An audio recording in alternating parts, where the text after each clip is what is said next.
Thanks everybody for joining us again today. Our day two, a total of 3 training days, April 12th, 2025. And again, I think I need to reiterate this lesson less. This will be the thumbnail or should be for every meeting that we visit in live or see as a thumbnail during replays. We're going to try to keep with 4 content or 4 discussion items each time. And again, they will kind of ascend upwards as they kind of fall off. And they kind of have, although we've kept 3 and 4 down where they were 2 weeks ago and we replaced 1 and 2 or updated them. So for the first 40 or 45 minutes, I'll talk briefly about what you'll see here, what was shared with everybody on Kathy's distribution list, just kind of jumpstart you where you are envisioning yourself as a liaison, or if you're here on behalf of a liaison team, and you guys are working back and forth, just to kind of give you a left and right, up and down limit, or a visual of where you'll find your liaison. So I thought that was pretty helpful for everybody. And it is an illustration of the liaison handbook. What I wanted to do was share that overhead view of where you'll find your liaisons rather than just the handbook excerpts itself. And then the second part of the meeting today, we'll go into talking about what Luis would like to share, and Luis will discuss that further, which is really fascinating too, by the way. So just be prepared for that. Luis, you're still okay with sharing those details? Yes. Okay, good. All right, so last week we talked about 2 questions that were coming from our more evolved state assembly at this point with regarding standing and then moving into expressing statement, which is a good question. Now we have a total of 3.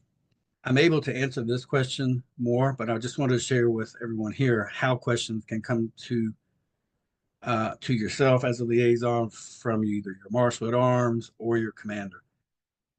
And right now, with Ohio being priming the entire effort and showing what the effort looks like, I'm sure most of the assemblies here are somewhat, or for the most part, familiar with what it is to announce standing.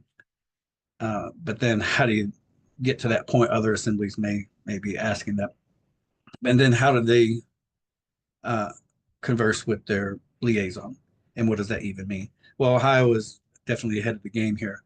So what I had this time, this would have been either a conversation with the liaison and PKTF staff, or marshal at arms in this case to the liaison, or if the liaison or a team wasn't available and the question was pressing, then the marshal at arms can expedite, because we're always welcomed, either a phone call if that's available, or email, preferably email. But in this case, this was a phone conversation, and marshal at arms reached out to me and expedited this question. And the question is, if for any reason an assembly militia commander is placed on administrative leave, pending investigation or potential recall due to dereliction of duty after standing has been announced, is the validation process of standing by PKTF in jeopardy or being suspended or being suspended or revoked due to the administrative leave or a recall of the assembly militia commander? This is definitely a run-on sentence, but I just kind of wanted to capture that.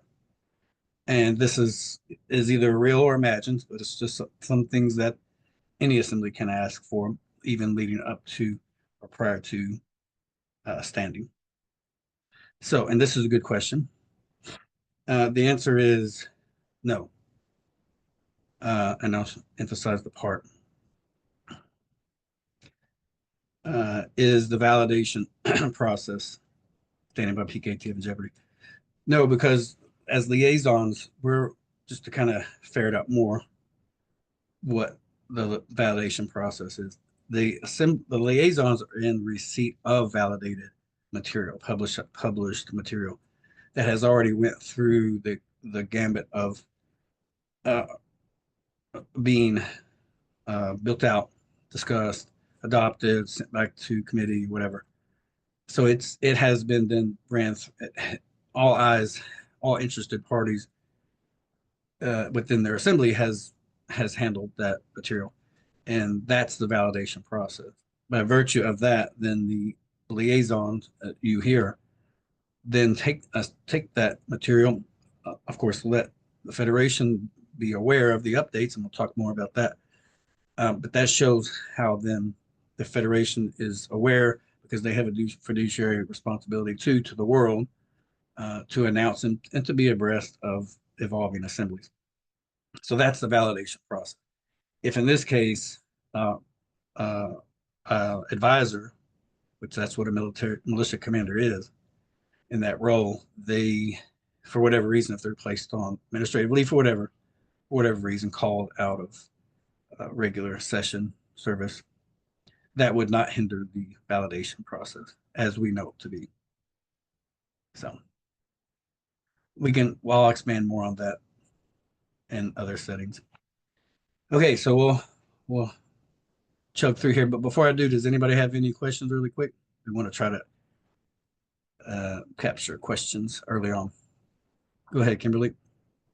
In the case and scenario you've just represented there or presented to us, how would the succession then fall to keep progress moving for an assembly in lieu of not having or having a militia commander, having a recess of no other reason?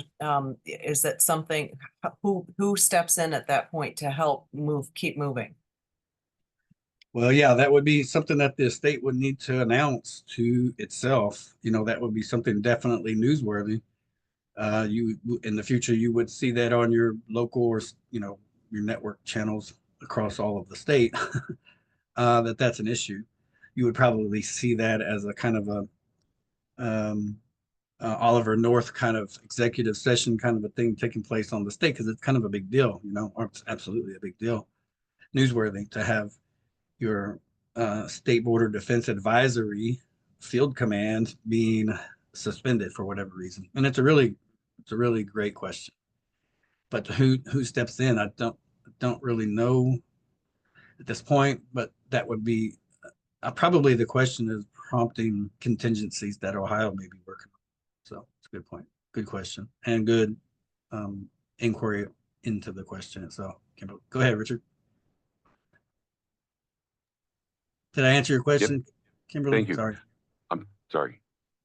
Thank you. I was wondering, the question seems to revolve around, in my opinion, if the process would be undermined because of the commander's dereliction of duty. So if he's acting as a bad guy, would that, I don't know, I don't want to say subvert or undermine the process of the state's standing that he was supposed to be, I believe, heavily involved in the validation process of being part of the PKTF involvement. Right. So I'm wondering if that's what they're worried about, is that because he's in such a high position and is acting improperly, would that undermine their declaration of standing or seatment?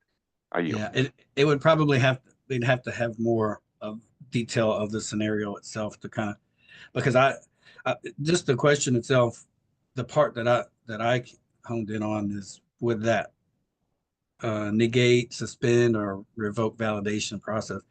Again, the PKTF, the Federation, does not remove that. It is a concern, yes, but the validation, like I say, the validation process are the liaisons in receipt of, benevolent, published state border defense operations. By and large, so that doesn't have. I mean, if it's advisory, which is the commander placed on administrative leave, maybe Ohio was trying to identify contingencies. If it doesn't remove the validation process, which it shouldn't, that shouldn't be the issue. Then they're probably just trying to confirm that no, it doesn't remove validation, because validation is just a function of receiving published state border defense, state defense force material, published material. Because the liaisons, as you then turn around to try to then begin networking with tantalizing, material operations, which help your current law enforcement and emergency service. Go ahead, Nick. Yeah, I just wanted to add, I'm the liaison for Ohio, or on Ohio. And I don't want to overspeak about some of the issues we're having, so I'm going to try and keep it as unbiased as possible. The reason is there is some contention um, with the militia commander, and the reason is just difference of information and that being sorted through. And there is a possibility of a recall of the militia commander. It's still kind of an ongoing process, and we're in the infancy of that. So I don't want to, speak anything negative towards the militia commander or anything like that. That's not what I'm here to do. Um, but that's where some of these questions have come from, because it was stated by the militia commander that if that man or woman was removed for any reason, as far as recall, dereliction of duty, conduct unbecoming, things of that nature, that it could stop the state from having any type of seatment or forward progress, because then the militia pillar doesn't have the militia commander. Right. Well, So it does make sense. Absolutely. That as a function, yeah, the state itself and the people would be concerned, like, where did our advisory staff go? Yeah. right. Sorry. So with that, we're trying to kind of figure out our process through that using Anna's information and information from the PKTF as well, and just trying to figure out what's best for Ohio and how to move forward. Especially if this comes up or anything comes of this in the future for any other state, how Right. did Ohio handle this or whatever, and we can just all compare notes and just help each other out. So Yeah. that's all. I just wanted to kind of add a little bit of background to that, because you were discussing that and why that question is coming out of the state here on Ohio. I yield. Yeah. Right. And also kudos to Ohio for providing questions or correspondence. We're going to talk more about how that, we're starting to see it now, and I'm hoping everybody here can appreciate the correspondence. And that's what the liaisons do. They bring inquiries, just like coordinators in that regard, back to the Federation through this conduit, and perfect every bit of your benevolent state border defense efforts. Richard, last question, and we'll barrel through this Thank you. slide. I have a question. For the commander gets recalled, could the assembly or the PKTF appoint or elect an interim commander or borrow one from a neighboring state, to complete the validation process so it doesn't get interrupted? Kind of like No, no. you could do with an ombudsman. If you don't have an ombudsman, but you have need for one, a state can Well, borrow one from a neighboring state if they. well, we are pilot. We're going for our second attempt at allowing the Federation to, or having the Federation allow PKTF to kind of assist with piloting another, hopefully successful project. And if it gets approved, it should go for about 4 to 6 months, to where, yes, um, any assembly that can assist with building out towards standing with regards to their assembly militia or through their assembly militia, then yes. And we have put a presentation out there. I don't think everybody here has seen it. I can work on it some more and try to find out through Shannon or whoever to try to share more information about it. But essentially, it's 7 to 10 states who would be interested, who are, nearing, can see in the distance more of what the finish line looks like with regards to announcing standing. And then what does that look like by announcing standing, then exercising seat, and what that might be like.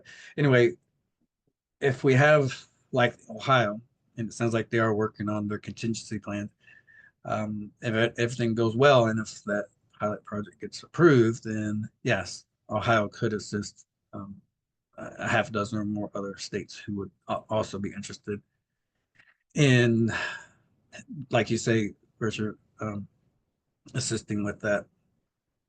Not liaison, but just coming together in a special meeting just to try to help expedite those at the end of 4 to 6 months or so, having 7 to 10, besides Ohio, having 7 to 10 other states saying, yep, we're weeks away from being standing. So, oh, here's Paul. You got Paul in there? Okay. Oops.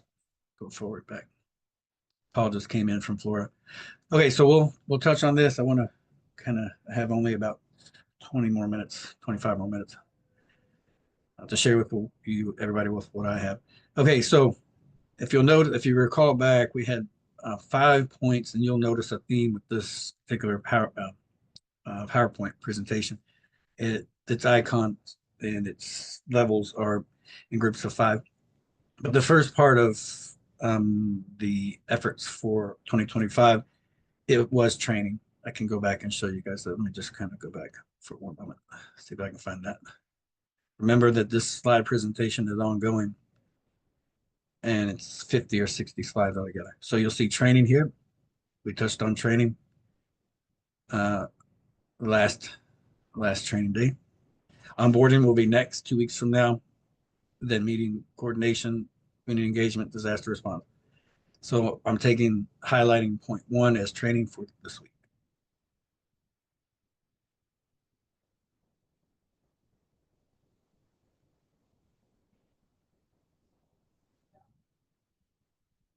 Bear with me for a second. Okay, so the process for training. This is an illustration of the mind map, or this is a progression, upwards progression of what the mind map offers. And you'll see that. So this is to help, and it's good that everybody's who is here should have had a chance to at least glance at it. It makes heads and tails of what it might look like to you. But the progress reporting. So everybody here throughout the year, all throughout the year, at your time, you can provide whatever level of reporting. Paul on Florida has done this. Louisiana has began doing this. Certainly Ohio's been doing this. Thanks to Ohio for that. Pennsylvania Liaison has offered through phone calls, through contributions during previous meetings. You'll hear that, and yourself. So that all together, that is part of the progress reporting. It doesn't have to follow any particular checklist type layout, editable form, or anything like that. Just however you would like to provide your concerns or your assembly's concerns or their inquiries, just go ahead and do that, and that helps to build the progress. And the progress is towards building out the handbook. So choose a discussion item, and which we'll show here in a moment on the mind map where those discussion items are. Just simply choose one, and if you'd like to expound on them, you can do that through email, through question.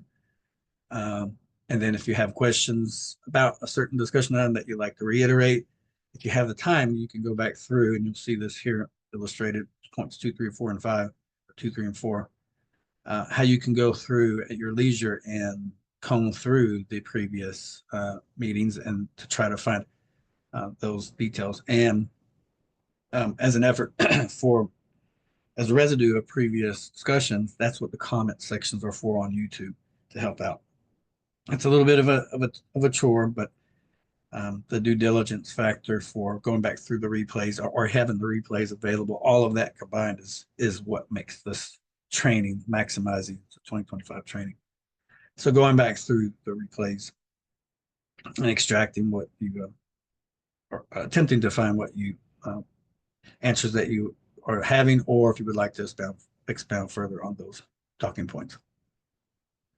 So choose a discussion item that's been covered by previous training days and share with your state assembly militia. It's almost like a smorgasbord, if you can picture that. And the more training we have, the more detail it is, and selections that you have, a variety of talking points that you have. And you can share them because only you know what the condition of your state assembly militia is, even if it's in its infancy. So really, if it's in its infancy, plus where you are, where your assembly is, how they participate, all of those things are unique to your assembly. No state assembly is the same. And as well as the committees that's been created. But we'll go in and talk about, show a little bit more about what the common committee selections are for assembly militias. Share your current reporting. We talked about that. Just provide in your own words what you have. Okay. Review previous trainings. We talked about that just now. And then research pertinent discussion items. So basically, you're going back through the entire effort, 1, 2, 3, 4, and then you repeat once you get to 0.5, you're pretty much done.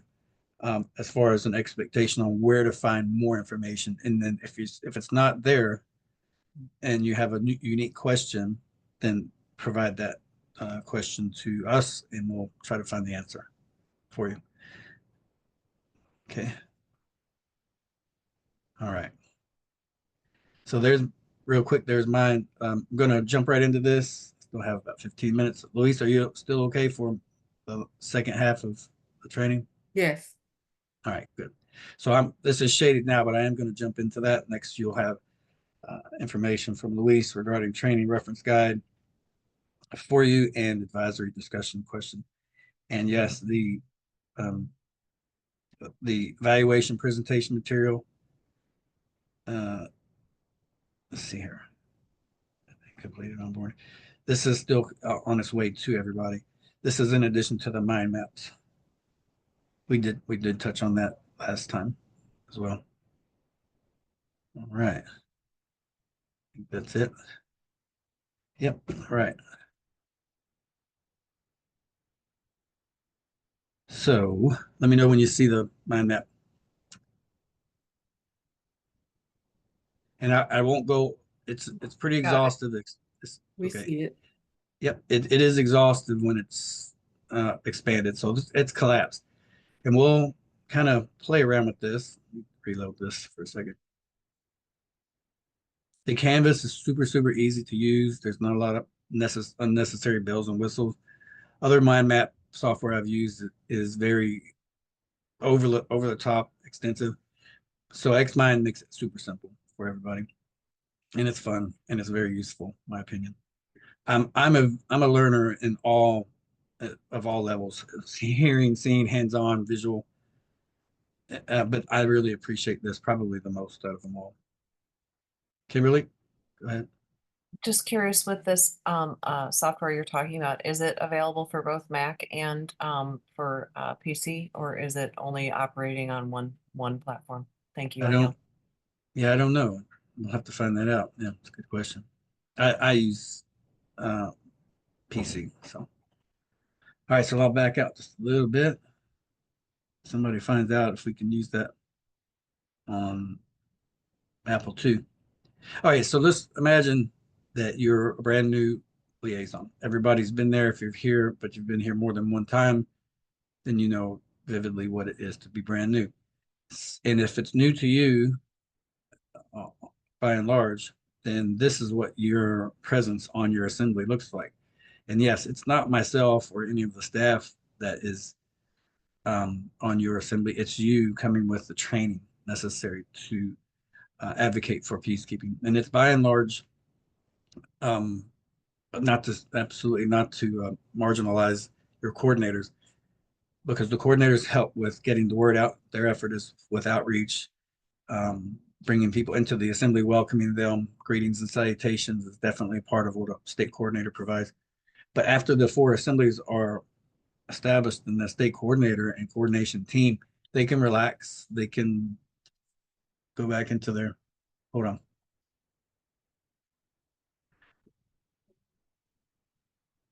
They can go back into their assembly and just do committee work and relax. But then peacekeeping continues on. So that is where liaisons continue on, because they're networking, their communication efforts, emergency preparedness and community resilience is always ongoing. So it's, if you can picture it, similar or somewhat similar to a relay. You know, you're not, it's as your state coordinators kind of cross that threshold, they're not really handing off the baton so much. Your liaisons, peacekeeping liaisons, are there the whole time, whether they come in afterwards.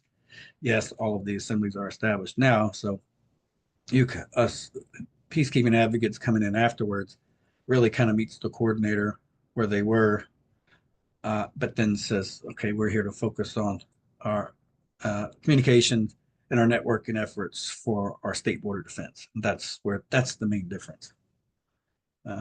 But still, they're advocates and they're liaisons themselves, both to the Federation. And the difference is with assembly liaison peacekeeping is that you reach out to your law enforcement and their or your peacekeepers advocating for peace for your state ongoing and their counterparts, law enforcement.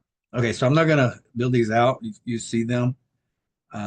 Since time is running down, I can probably put together, and I will put together tutorials as this template may change over time, because if you notice, there's no touch point for martial at arms. You can go back through and see where that will be or should be, but it wasn't there in this section. So, and these are the current categories, different kind of where you'll find discussion items. I will show here that it's here.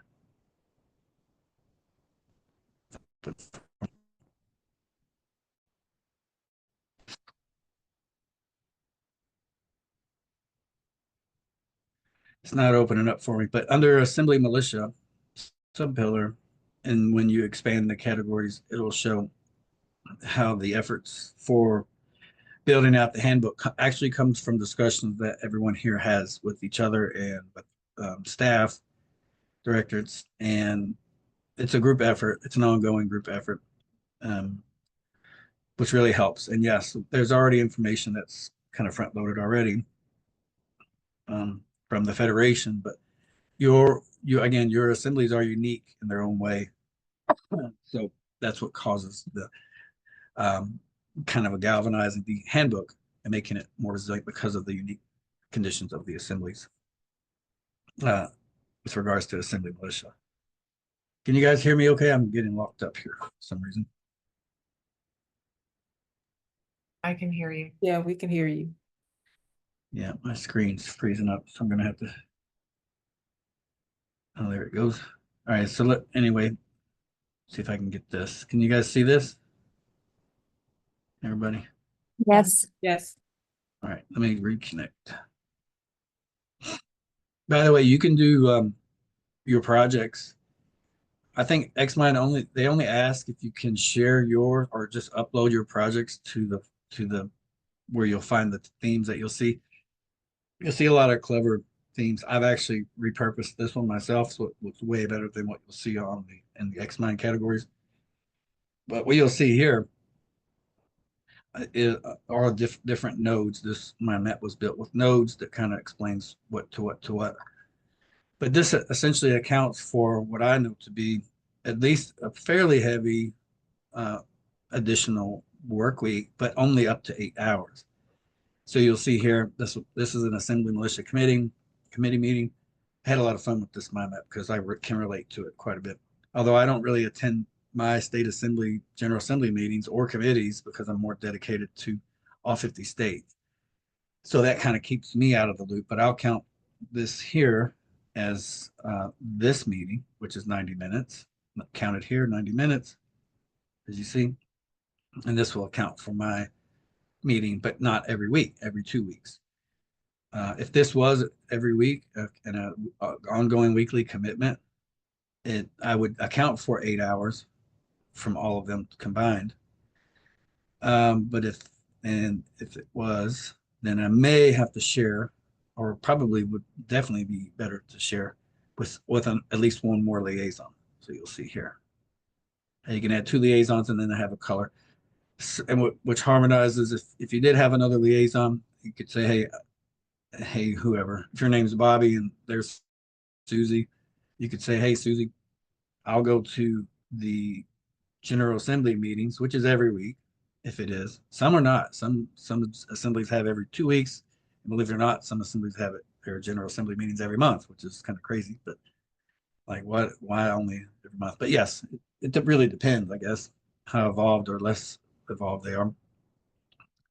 Usually I think it's every week to every 2 weeks for sure, your General Assembly meetings. And then you have committee meetings all throughout between those.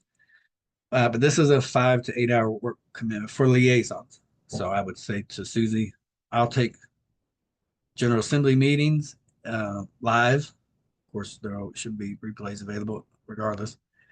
But if you're Bobby and you're attending live, then Susie wouldn't have to. she may be going somewhere else within these 3 other areas throughout 1 week. If this is a 2-week commitment, like this meeting, these training days are, then this makes 5 to 8 hours much easier to handle for one liaison. But if it's every 2 weeks, but if it's every 1 week, this could be, even this 8-hour commitment could be a challenge, because you think this could be 1 day, 2 days, 3 days, 4 days. I can handle this. The way I built it is something that I can handle, and I work 60 hours a week, between 35 and 60 hours a week, because I'm on call Monday through Friday. But yeah, I would take this, and I would take the let's see, this meeting opportunity for another hour and a half, need for information on where to begin with State Border Defense. So this is meeting with assembly recognition. Let me zoom in a bit here.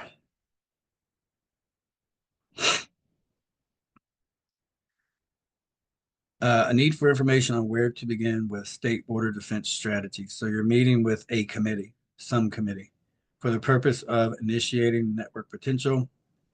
Again, you're expressing as a liaison the need to have a committee suitable for where to go beyond General Assembly. This is a General Assembly opportunity. Assembly or committee meeting, you see. If it is a committee meeting, but because you're not, if your assembly, General Assembly hasn't catered or customized it then an additional standing committee for Assembly and Militia, then this is just a General Assembly with no real committee reporting just yet. So it's either in this scenario, it's either an assembly or a committee, but it always leads to, again, for a reason to help begin networking as liaisons here, that as you meet, not just committee member yourself, but certainly not in an elected role, but you're trying to place yourself in a position to where you can network. This is what this second opportunity is, and that's why they're together. So this is a 3-hour commitment, potentially between 2 liaisons within 2 weeks, to really settle in and make space for your efforts and combined efforts. Here would be an Assembly and Militia subcommittee talking about various areas. You see on the other mind map where it shows the different areas, provisions, operations, things like that, communications, education, outreach. Those various committees, Susie could be taking for an hour a week or every other week, and 2 hours here, physical meetings. Now, this is not every liaison has the time availability or confidence to actually begin meeting physically with law enforcement or any counterpart. So that's unique in that way, which really makes it wonderful to have a team effort, at least to can one liaison take care of this at the state level? Probably not. Could they do well with covering one area of the effort? Yes. That takes that 5 to 8 hour work week, weekly dedication to only 3 hours. And then they stop. Bobby stops. Let's say our unique, our scenario guy here, 3 hours, and reserves the time to meet physically for someone else, hopefully someone else within the assembly who's available to do that. And again, this effort is the same. Let me see here. Where's 30 minutes? 30 minutes. In-person interface presentation opportunities. This ties in. You, if you meet and just have a handshake, just bring them cookies or, however, which, believe it or not, that's appears to be something welcomed by law enforcement. Bring them snacks or whatever. Offer to sit down and break bread on some level, lunch or whatever. This is what this would be. But presentations, this is either in person or that Susie here. 2 hour. Yep. Let's see. 1, 2, 3 different points. 1, 2, 3. I have to take that back. This 3 hours plus this another hour and a half, which is 4.5 hours, as a commitment. So go ahead and look through how this effort team effort works in tandem and how it works out. Now, this makes sense to me. How it might make sense to you guys, just kind of play around with it, see what it looks like. But it is pretty balanced out. 8 hours commitment between each other very nearly is accounted for. This is 4.5 hours versus 3.5 hours. Here, 3.5, and then 4.5. So that makes the 5 to 8 hour work commitment shared between two people much easier to do. And these are the basic touch points. I didn't want to overwhelm everybody, but this is it's built for any assembly, this interaction and time dedication. And the other map also is modular to every other state assembly. Now, your state assembly might not be up to that developing point, having committee involvement, as you see on the other map, but it's definitely doable. So, all right. I didn't mean to rush. My wife says dinner's almost ready, but Kathy or Luis, you about ready to take over? Okay. Anybody have any questions before Luis or anything that I had shared?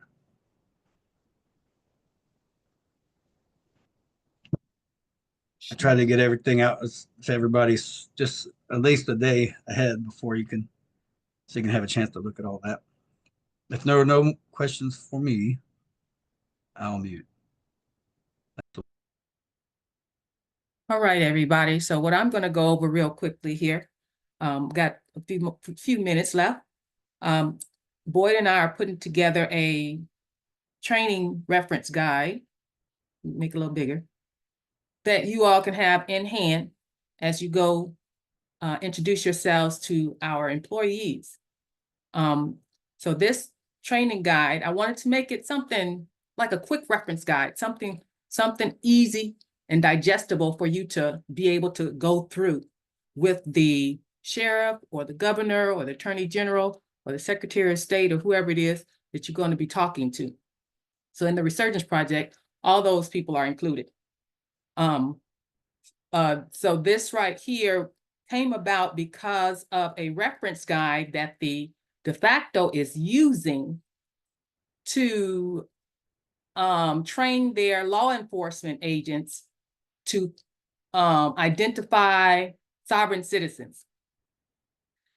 That reference guide is at the bottom, that's included in ours. So let me show you what it looks like.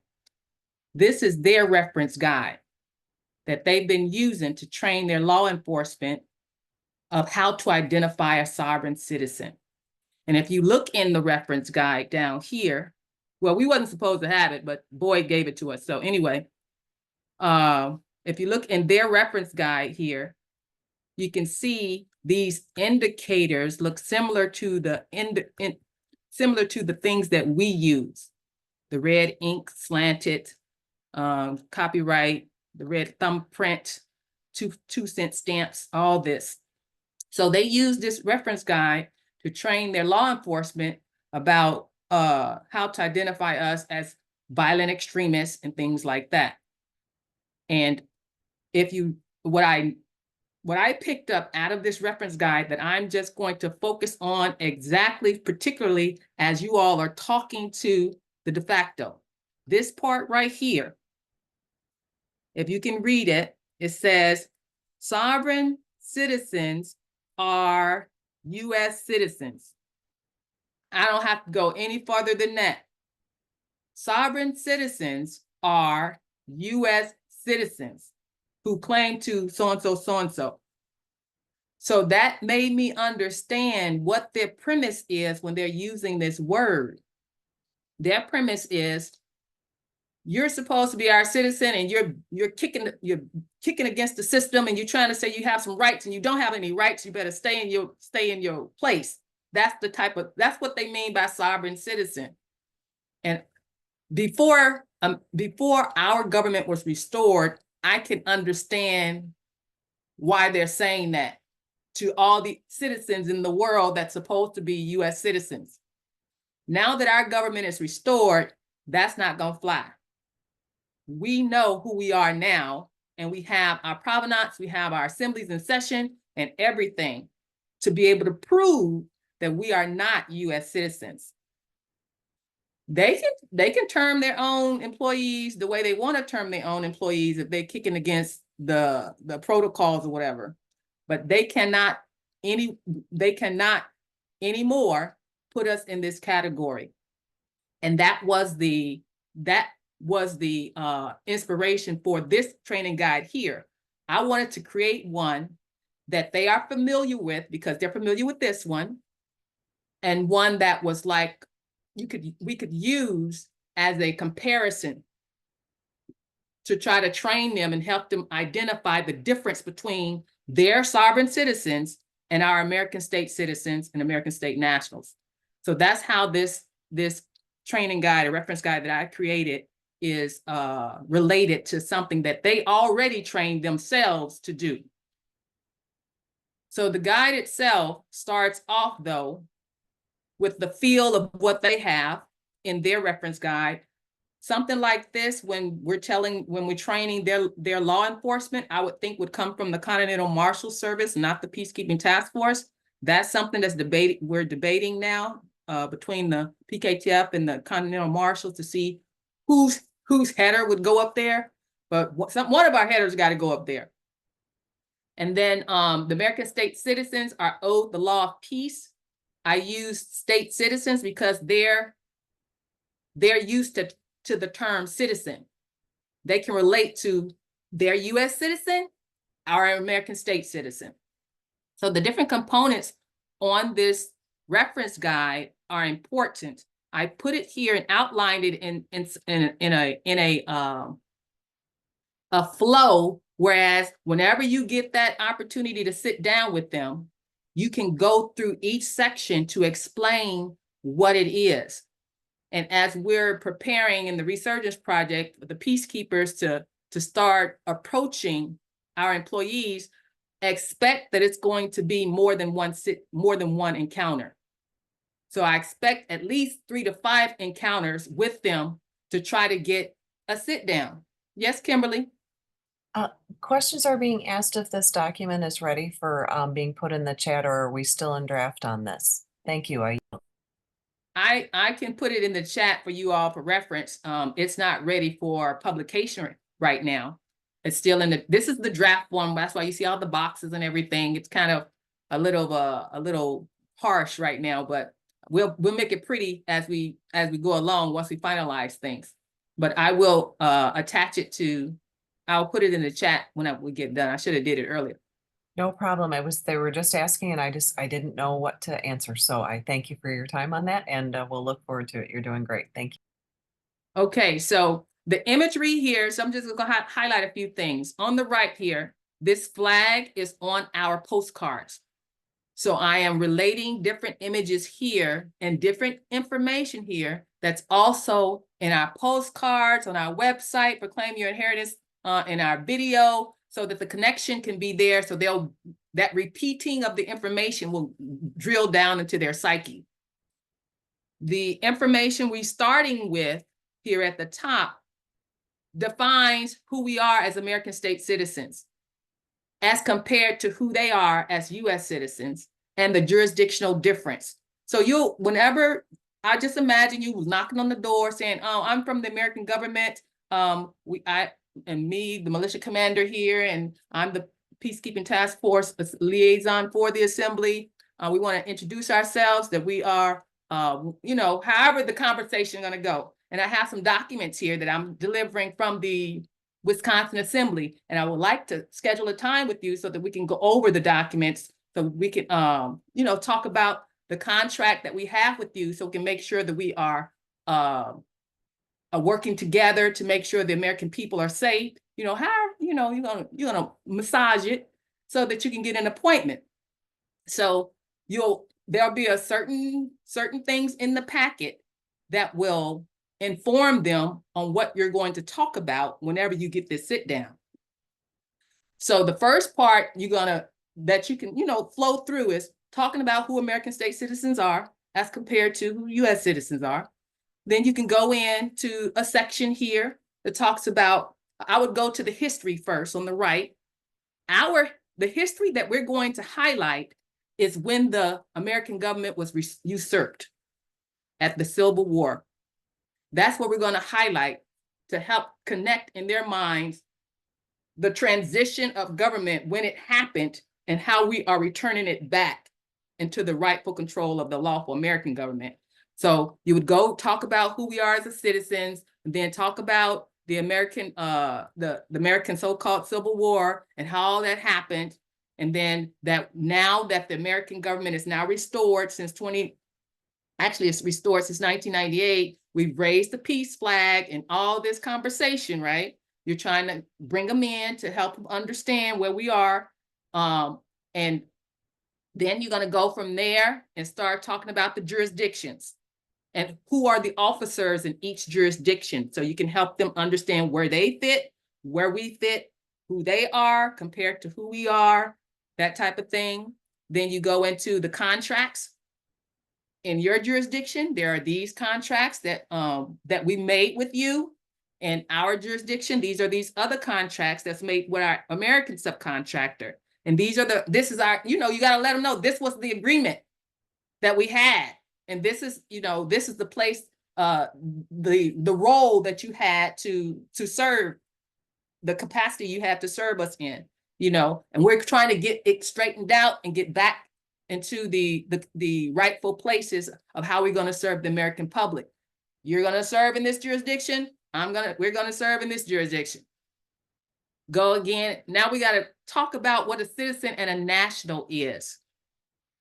They're not familiar with nationals, that term. They should be, because there's a U.S. citizen and there's a U.S. national. All U.S. citizens are U.S. nationals, but not all U.S. nationals are U.S. citizens. They should be familiar with it. But that term, we're going to have to use that term, explain that term, and help them to understand what American state nationals are. And that's why I have that in here at this point. Then, so I put in a section here to describe and identify the 3 categories of citizenship or citizens in America, and the 4 categories of nationals in America, so that we can help to relate to them that there are different political statuses in America. So I'm not crazy talking to you about what an American state national is. You have one yourself called a United States national. Did you know that? Well, you ain't gonna be saying all this, but you're gonna be nice, but explaining to them, whoever this is, that nationals, we have nationals, they have nationals. We have citizens, they have citizens. Then we have our credential card. I put this here because it compares to them other little cards they showed on their FBI reference guide. When you see this, sheriff, whoever, this is the American State National Card. You can identify it by the thumbprint, by the Great Seal, by the authorizing assembly, American State Assembly, that type of thing. We're going to help them understand that this is our identity. When you see this one, not them other ones that you're used to, or that you put in your FBI reference guide, because that one wasn't ours. This one is ours. When you see this one, I got right here, jurisdictional boundaries. When you see this one, do not detain, do not interrogate. That's what you do when you see this card. If there is no dead body somewhere or some injured party, then you leave that person alone. This is American State National. If there is a dead body or a crime in process, then you need to pick up the phone and call the nearest American county sheriff so that you can transfer the jurisdiction, because this is out of your jurisdiction.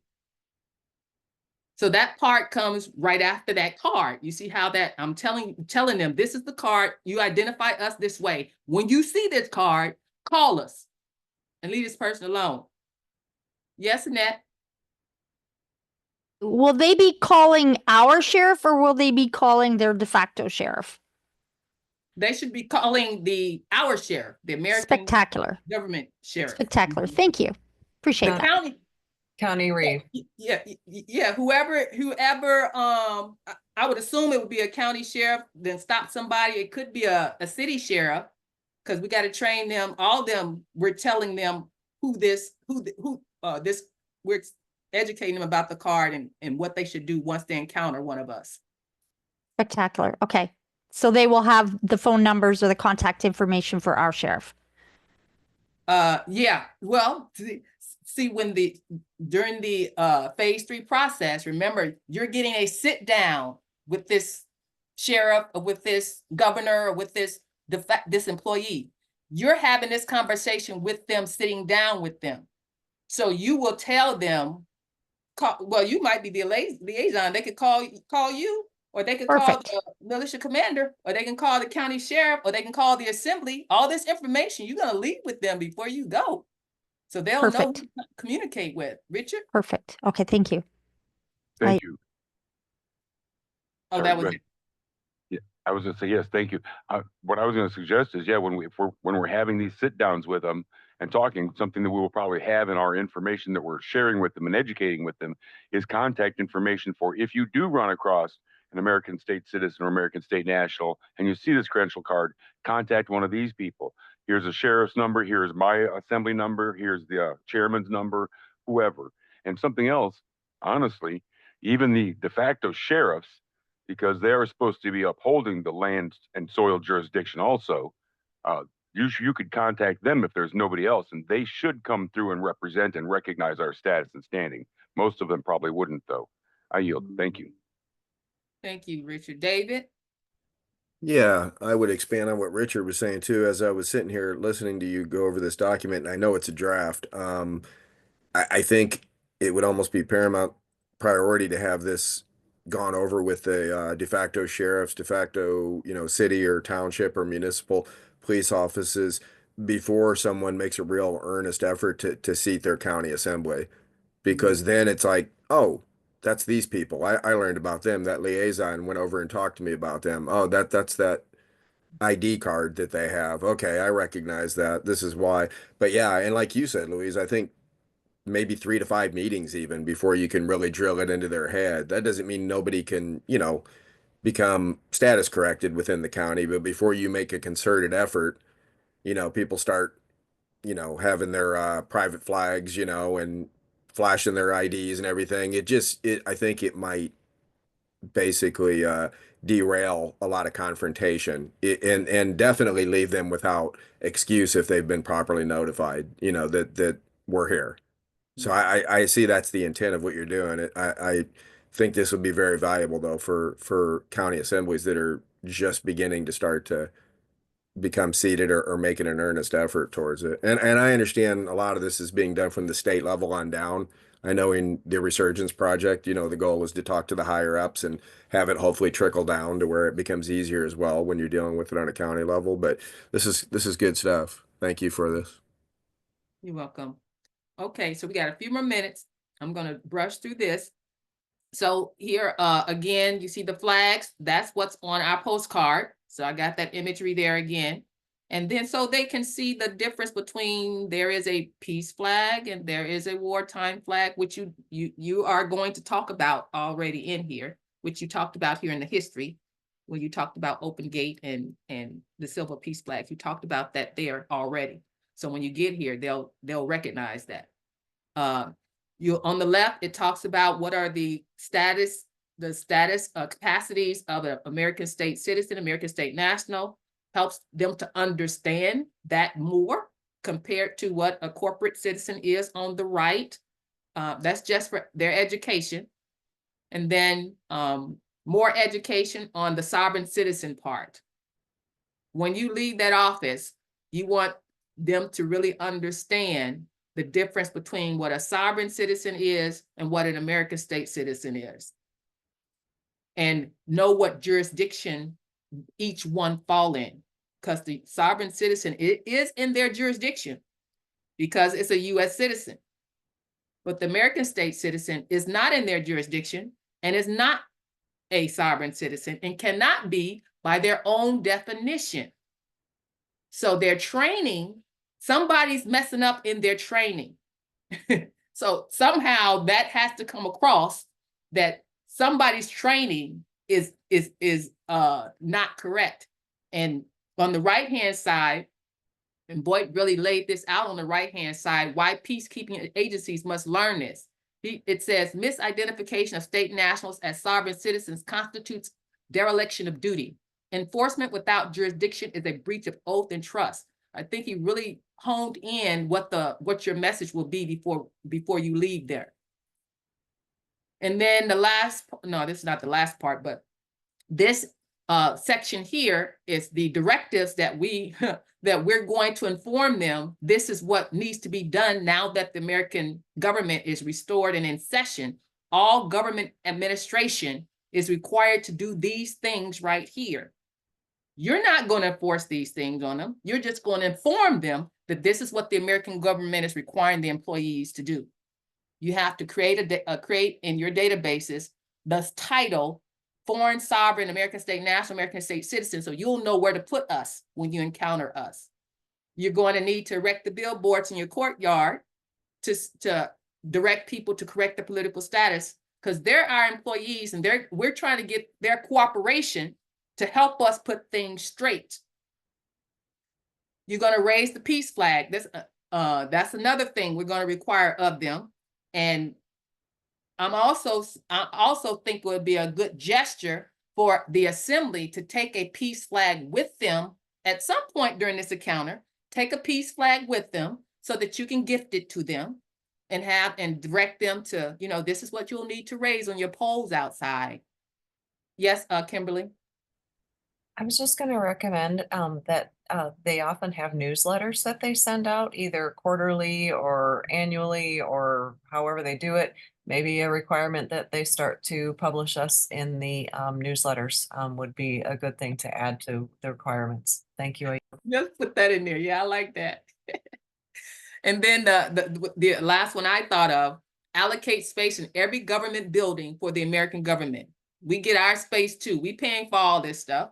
Part of that is ours too. Now, eventually we're going to kick them out. But right now, just give us some space. And so we can know who to direct the U.S. citizens to, who to direct the American state nationals to. Yes, Kimberly? I would for sure add to that it would be an office that is easy to access for the public. And it has a window and is friendly, so it's not relegated to a basement or a storage room that gets converted or something that doesn't represent us well to the public. So I would build that out a little bit with more specific requirements so they don't nail us into something that is, as it were, in checking into a hotel room by the ice machine or the smelly areas. So I yield. So that'll be a piece of you all's training. So when you all have this conversation, when you all are negotiating with them, can we see the rooms that you have available so we can identify which one would be suitable for the American government? However you want to, say it. But yeah, pick our office. You pick it for us, not them pick it for us. And notice that I have the blue and the footnotes for more information, for them to go to the documents for more education on their part, to know who our head of state is and the proclamation and grand peace treaty, all that kind of stuff you're going to tell them about, but they're going to have to go back and read these things. And then the last part is what I showed you at the beginning. We're going to have this warning example of current law enforcement training misapplied to American state nationals. That's our point with this. This is not us. You said it wasn't us right there in your print. It said U.S. citizens. Clearly states that enforcement applies to U.S. citizens. So you all need to correct your training. We're here to help you correct your training. Then at the bottom is the contact information. On the left, we have the Continental Marshals. And then on the right, we have the Peacekeeping Task Force Executive Secretary. And then when you're there, you're going to give them your assembly information, your county sheriff's information, and all that kind of stuff. Any questions? Sorry, I got you over about 8 minutes. May I? Yes. Would it be possible in the templating of this to potentially leave room for assemblies to leave their information at the bottom where the Peacekeeping Task Force and the Continental Marshals had their information. Would it be possible for us to maybe get some space allotted to get our state logos and contact information that might be able to be added to that document, customized? Yeah, yeah. Thank you. That space, we can put that space down there for that. Thank you. It would just make it look quite professional, I think, to be able to link it to the assembly as well. Thank you for the consideration. Thank you. And that, Louise, this is Paul in Florida. okay, you can't raise your hand. I'll go to you, Paul.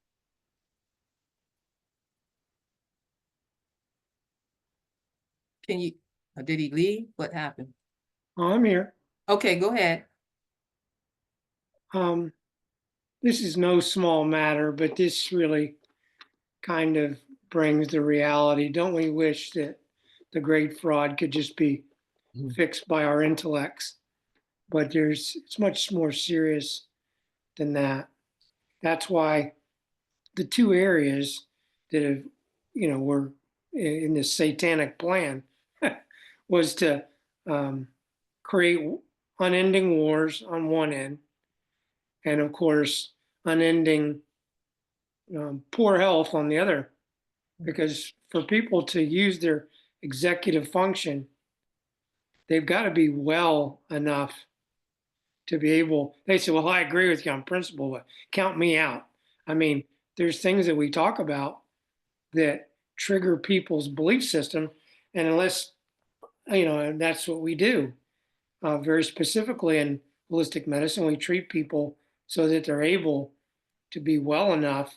Remember in the movie A Few Good Men with Jack Nicholson, you can't handle the truth. I mean, there's literally a charge that's associated with the truth. You're not just talking about just anything. You're talking about a deep-seated belief that people have. And I mean, it's not true, but it's still in their mind. It is. I call it the Stephen principle, where Stephen was being stoned by the religious people. He's talking to Christ and saying, forgive them, Father, for they know not what they do. And all the religious people thought they were doing God a favor. Mm-hmm. So that's why healthcare has to be part of the issue here, because we are a lot sicker than we were in 1776. Shocks and traumas, Shakespeare called it the slings and arrows of outrageous fortune and stuff like that. But it's even more complex than the Great Fraud. But if people don't understand that, then they're not going to understand why, let's say our counterparts, our de facto counterparts, they're not going to play ball. It's not necessarily because they don't agree with us on principle. They literally can't make themselves do it. So I'll just plant that seed for now. But that's what, that was the reason that we created I am the Peacekeeping Task Force Medical Director. And I don't know how we're going to structure everything throughout the country, but it's got to follow the American common law maxim of do no harm and be harmed by none. That second aspect is a pretty big deal, because that's how we build community. I yield. Thank you, Paul. We're gonna have Annette, and then Joe, you can end this out. I'm kind of glad I got to go after him. That was great. Thank you, Paul. My question is, so for the phone and email, going back to what Kimberly was saying, are we going to be getting assigned phones and emails, or are we going to be creating those for those interactions that are going to be happening? So in other words, we're not going to put our personal phone number on these documents, correct? That's correct. Yeah. So your assembly, whether your state assembly, would have their own phone number and their own address that they can put on the document, along in, separate from what the Peacekeeping Task Force has and what the Continental Marshal have. They have their own. Okay, that is spectacular. Thank you for answering that for me. I greatly appreciate it. Oh, we And- do and- have email, an email client, pktf.us emails for all liaisons who've onboarded. Thank you. Mhm. I'm sorry, I caught the tail end. I stepped away for about 20 minutes. Well, we got Christopher.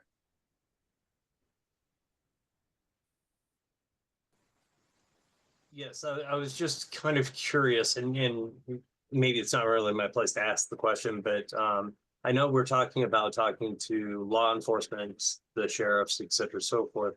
I was just wondering, I was curious about the path of going that direction instead of maybe the DOJ, where if we can convince them not to prosecute, then pretty much everything else would be moved. So I was just wanting to ask that question. I just didn't know if that was just too big of a meal to take on, or or if we're just trying to nip it at the lower echelon first. How do you? Oh, thank you. That's a good question, Christopher.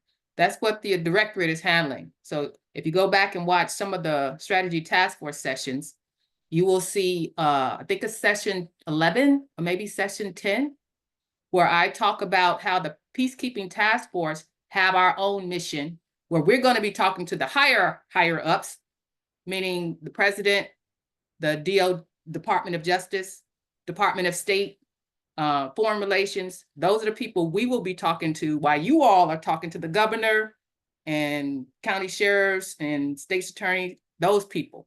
So what we're going to be working on is diplomatic immunity status at the level of the Department of Justice, Department of State. When you say you all, can you define what you say you guys are going to be here, you all are going to be there. Can you define who you guys are and who you all are?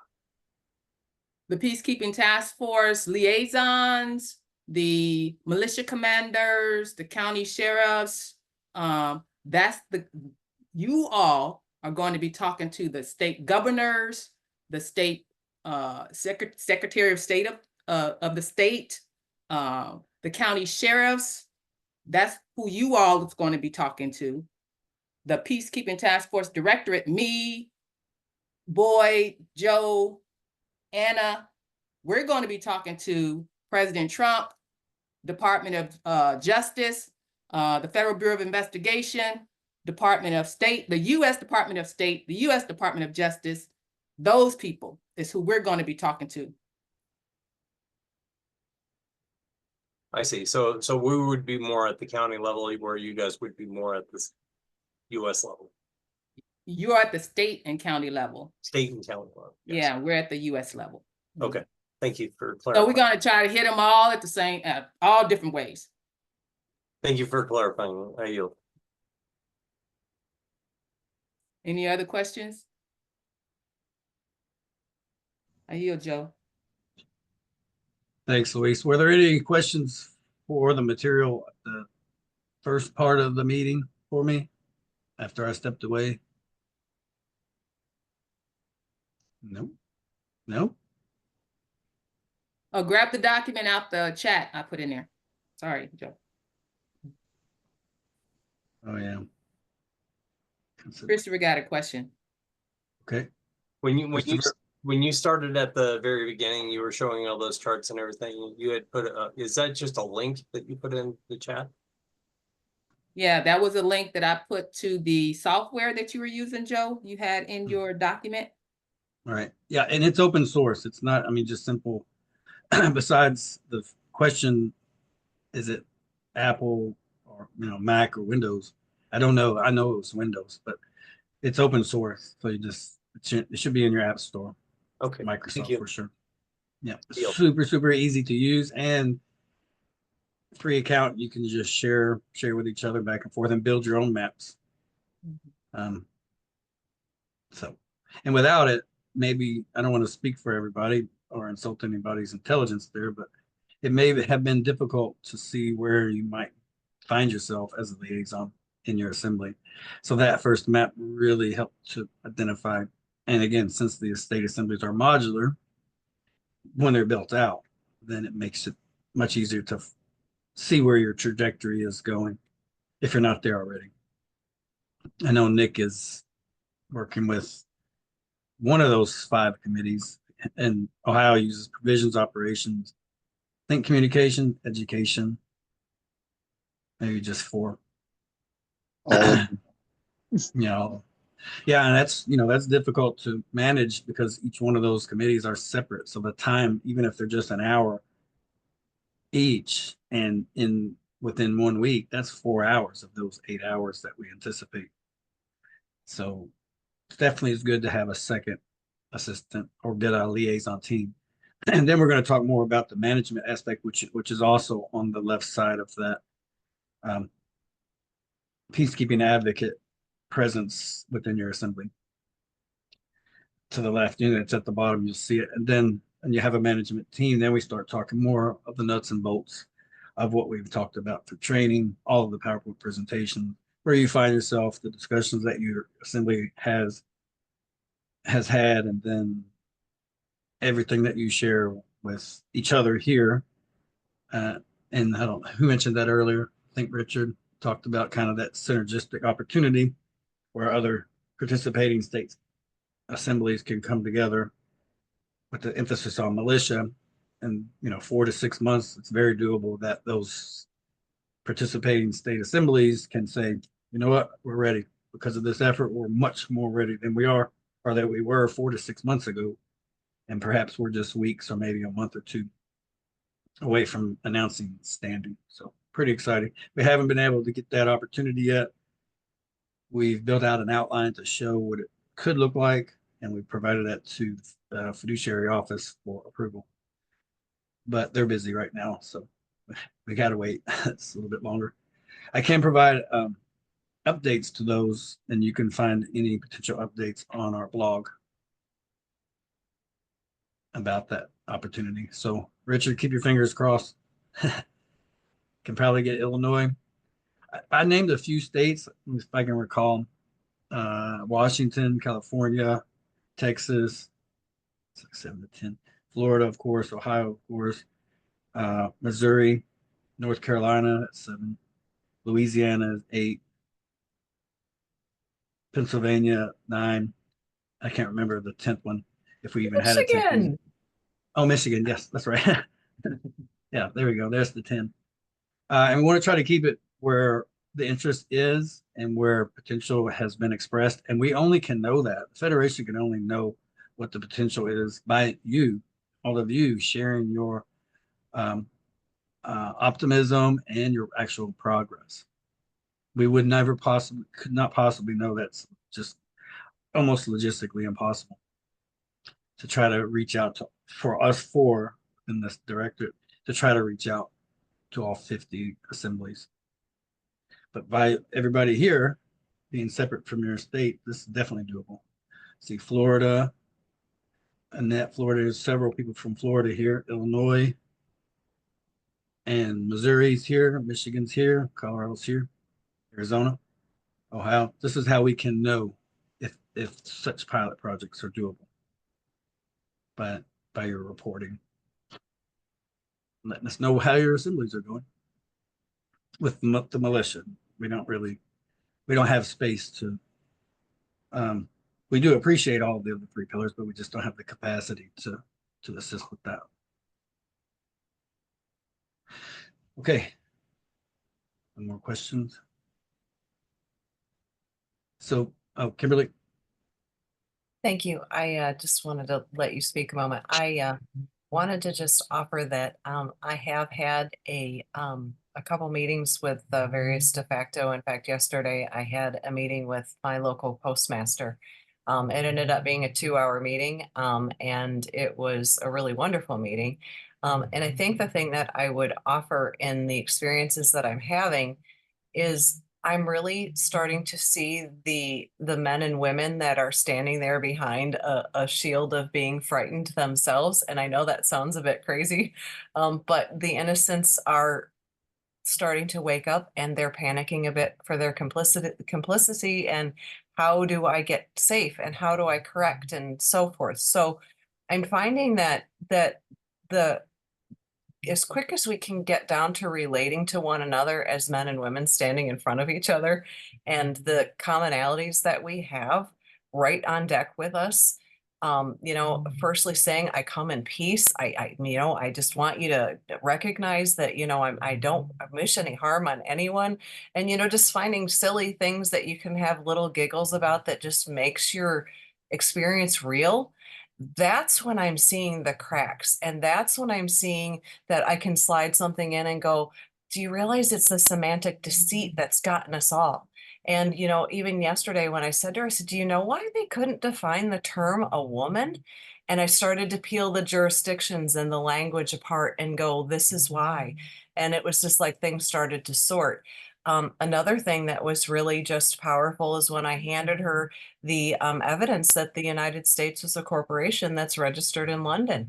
I mean, she took that piece of paper and she sat quiet for several moments, really, really studying that. So I think that to me was the thing that I don't want to say it's been the surprise, but it's also been the surprise because I think we've been ramped up that these men and women are somehow our enemies or are against us, and they are in some capacities. There's a contingent a level of the building that probably is, but they're really all men and women at the end of the day. And I'm really truly finding that the more you go in just as that and you talk real and you just that's where I'm getting the breaks and that's where I'm getting the kindness and that's where I'm getting the leans and I want to know more. And so I guess I just wanted to share that we're going in very big and we're going in very hot and trying to be defensible, but there's a lot of men and women in there that the softness is really the thing that's the kindest.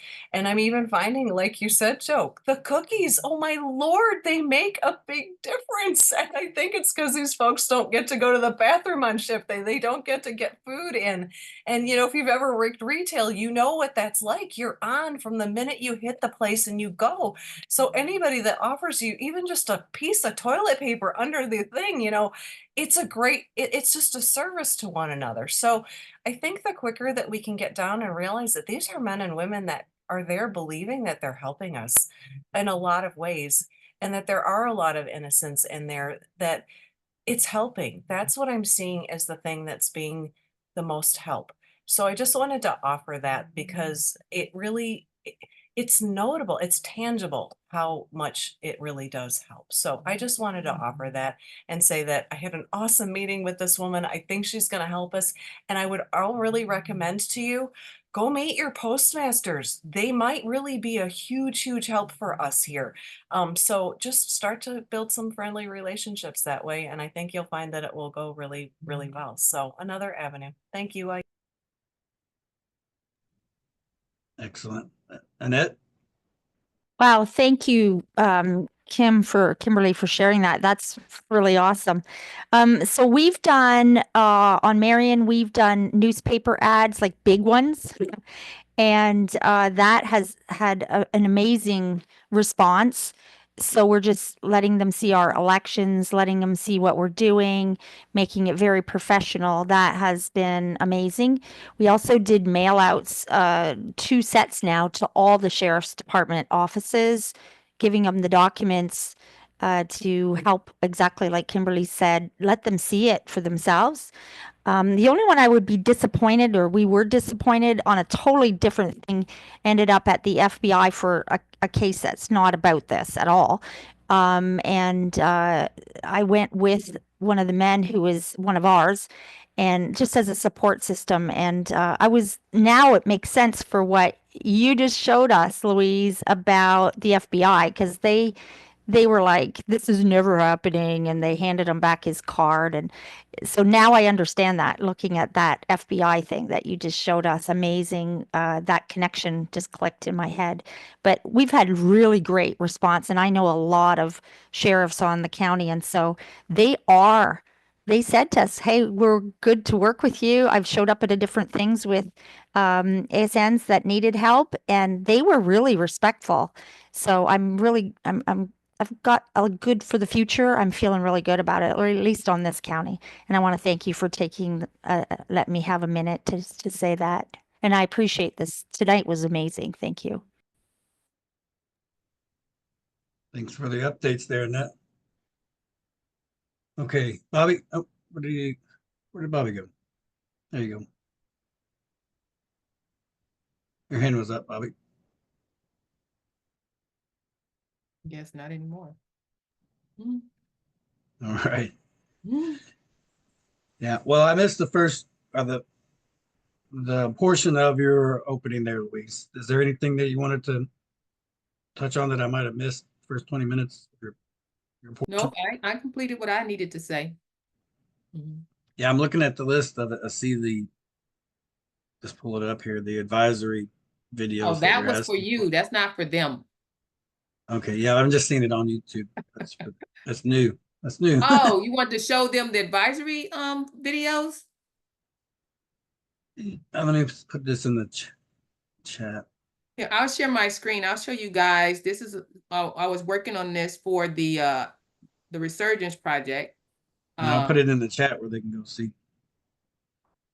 I just saw Tammy put it in the email. So the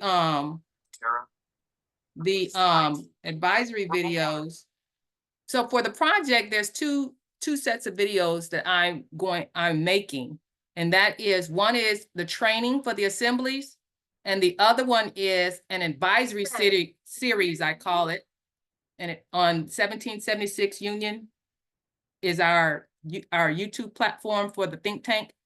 And so the second one is an advisory series of different people, different nationals that I asked to do a interview, either an interview or produce a video themselves, answering certain things and certain questions to help provide assemblies and nationals an insight into their expertise on these particular topics. So I started uploading them. You can see them, that's these right here.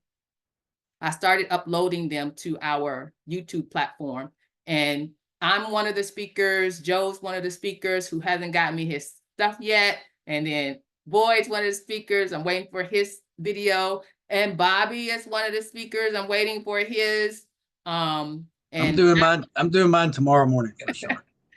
And Adam and Neethi and Darren, great one I saw today. I gotta talk to you, Darren. You have some good ideas. Okay. And you know, different particular people. And I'm hoping that the advisory video series would give the assembly some type of insight, some inspiration, and as you all go about strategizing how to go out into your communities and how to deal with some create some remedies for yourself when you you know, have issues you know, in your own life. Yep. Yeah, and with this kind of, I'm just now looking at these based on the time frames. I guess an hour and a half, between 30 minutes to an hour and a half, based on the questions, and I think there's 10 of them. This is a good approach and similar to what I have to work on for everybody here, and that's tutorials about the websites. A little bit different topic, but it's kind of the same concept. And that's point 4 on our next discussion 2 weeks from now. So I think Boyd and I will definitely bring something to everybody here regarding interactions between sheriffs and what that's going to look like in the very near future. Expediting recognition for all credential cards. That's something we'll touch on next 2 weeks from now. And then you should see at least 1 or 2 audio video tutorials of the website, so that you can point people to your assembly, maybe a potential partner liaison. You can point them to those replays, and then they can hear and see how the website's where it is now, and help them to easierly navigate the sites. That's all I have. Thanks, everybody. Thanks, Luis. Great questions. I'll have to listen to the last, between 8:30, 8:15 to 8:45, I guess. All right. So thanks, everybody. You all have a good night. Thank you. Yep. We'll see you in 2 weeks. Thanks. Thank you. You did a great job. What a great experience tonight. Thank you. Yep. You're Thanks, welcome. everybody. Great job. Good night. Thank you. The charts were wonderful, Joe. You did a really nice job with those. Appreciate it.